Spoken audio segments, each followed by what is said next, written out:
Changju Plant Bearing Company, Limited was founded in 2017. The company is located in Wujin High-Tech Industrial Development Zone, with convenient transportation and complete industrial supporting facilities. As a newly established bearing manufacturer, our company actively introduces new production equipment and production processes, and closely connects with domestic and international markets.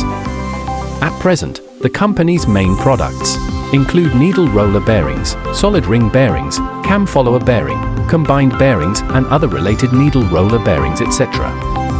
The products are widely used in various types of automobiles, motorcycles, lifting equipment, transmission equipment, industrial automation equipment, etc. Our company is people-oriented and continues to improve, focusing on customers and the business philosophy of mutual benefit and win-win. We hope to become a reliable supplier and cooperative manufacturer for related bearing users.